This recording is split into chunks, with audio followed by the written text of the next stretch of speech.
Jai Sairam, welcome back to my channel. இன்னைக்கு இந்த பதிவில் நம்ம வாழ்க்கையில் இருக்கக்கூடிய கஷ்டங்கள் நீங்கிறதுக்கு எப்படி வழிபாடு செய்யலாம்.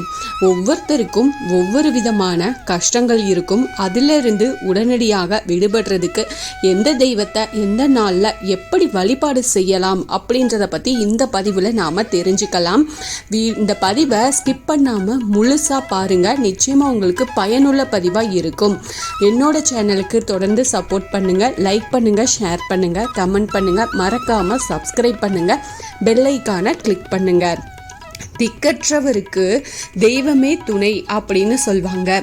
கஷ்டத்துல இருந்து விடுபடுறதுக்கு மனிதன் தன்னால் ஆன எல்லா முயற்சியையும் எடுத்து அதில் பலனளிக்காமல் போன பிறகு இறுதியாக சரணடைவது இறைவனை தான். தினசரி இறைவனை எப்படி வழிபட்டா எல்லா விதமான கஷ்டத்துல இருந்து எப்படி விடுபடலாம் அப்படின்றத பத்தி நாம இந்த பதிவுல தெரிஞ்சுக்கலாம். நாம ஒவ்வொருடைய வாழ்க்கையில தொடர்ந்து கஷ்டங்கள் வர்றதுக்கு நிறைய காரணங்கள் இருந்தாலும் அதுக்கு முக்கியமானதாக இருக்கக்கூடியது முன்ஜென்ம கர்ம வினைன்னே சொல்லலாம். இந்த வினை பயனை யாராக இருந்தாலும் அதை அனுபவிச்சு தான் ஆகணும். இந்த நிலையில அதாவது அந்த வினை பயனை அனுபவிச்சு தான் நம்ம அந்த இதை கழிக்கவும் முடியும். அதோட பாதிப்புகளை குறைக்கிறதுக்கு சில இடங்களுக்கு போய் நாம் வழிபடணும் அப்படின்னு நமது முன்னோர்கள் சொல்லி இருக்கிறாங்க. அதுவும் நம்பிக்கையோட போய் நாம் வழிபடும் போது குறைகள் கஷ்டங்கள் நீங்கிறத நம்ம கண்கூடாக பார்க்க முடியும்.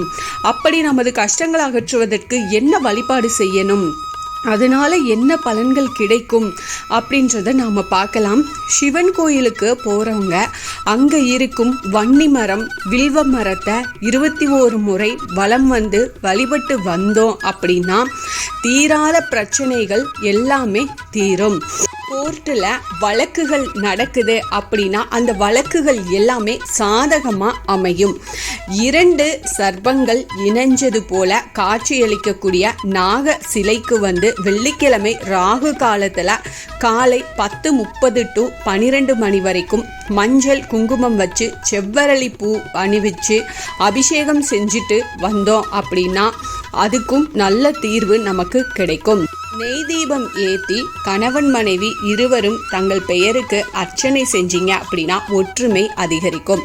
பக்கத்தில் இருக்கிற கோயிலில் தீபம் ஏற்றி வழிபட்டோம் அப்படின்னா அப்பப்போ வரும் தாங்க முடியாத கஷ்டங்கள் துயரங்களில் இருந்து நம்ம காத்துக்கலாம். கடன் தொல்லைகள் அதிகரித்து குடும்பம் நடத்த முடியாத நெருக்கடியில் சிக்கி தவிச்சிட்டு இருக்கிறீங்க அப்படின்னா யோக நரசிம்மரையும் லக்ஷ்மி நரசிம்மரையும் வழிபட்டு வந்தீங்க அப்படின்னா இந்த பிரச்சனையிலிருந்து விடுபட நமக்கு வழி கிடைக்கும். நரசிம்மரின் எந்த திருக்கோலத்தை தரிசித்தாலும் கடன் தொல்லைகள், பில்லி சூனியம், ஏவல், திருஷ்டி, திருமண தடை இது எல்லாமே விலகி நமக்கு நிறைய நன்மைகள் உண்டாகும். வெள்ளருக்கு விநாயகரை வீட்டு அறைகளில் கைக்கு எட்டாத உயரத்தில் வச்சு வழிபாடு செய்யுங்க. இதனால வீட்டில் ஏதேனும் ஏவல், பில்லி, பூஷகன சேஷ்டைகள் இருந்துச்சு அப்படின்னா எல்லாமே விலகிரும். பெருமாள் கோயிலில் இருக்கும் சக்கரத்தாழ்வார் சன்னதியில் 48 நாட்கள் தொடர்ச்சியாக நெய் தீபம் ஏற்றி 12 முறை வலம் வழிபட்டீங்க அப்படின்னா தொழில் உங்களுக்கு மேம்படும், சிறப்பாக அமையும், வழக்குகளும் சாதகமாக முடியும். அத்தோட 21 செவ்வாய்க்கிழமைகள் நெய் தீபம் ஏற்றி வழிபட்டு வந்தீங்க அப்படின்னா கொடுத்த கடன் எல்லாமே வசூலாகும். அதாவது நீங்கள் யாருக்காவது பணம் கொடுத்துருக்கிறீங்க, அது வராமல் இருக்கு அப்படின்னா அது கண்டிப்பாக உங்களுக்கு கிடைக்கும். சிவபெருமானின் 64 வடிவ மூர்த்தங்களில் ஒருத்தராக இருக்கக்கூடியவர் பைரவர்.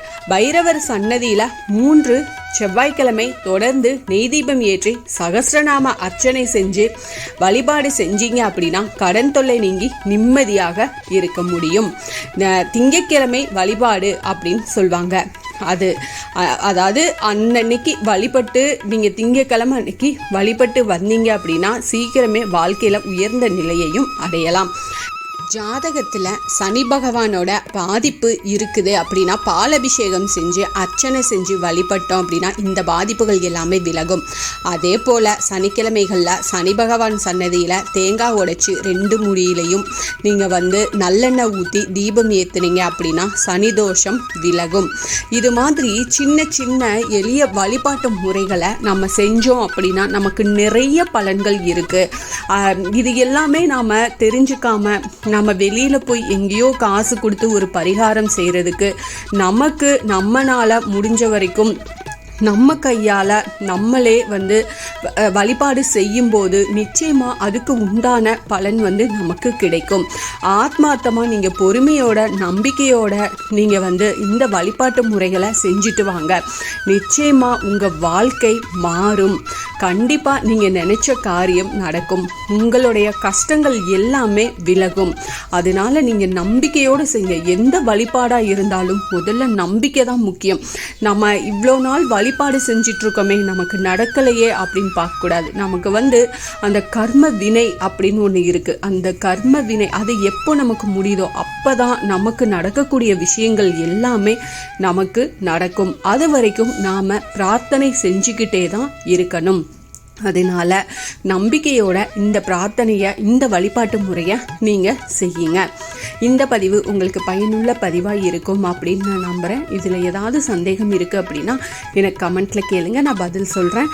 என்னோட சேனலுக்கு தொடர்ந்து சப்போர்ட் பண்ணுங்கள், லைக் பண்ணுங்கள், ஷேர் பண்ணுங்கள், கமெண்ட் பண்ணுங்கள், மறக்காமல் சப்ஸ்கிரைப் பண்ணுங்கள், பெல் ஐக்கானை கிளிக் பண்ணுங்கள். இது போல் எனக்கு தெரிஞ்ச ஆன்மீக பதிவுகளை உங்ககிட்ட நான் ஷேர் பண்ணுறேன். Thank you friends. மீண்டும் அடுத்த பதிவில் சந்திப்போம்.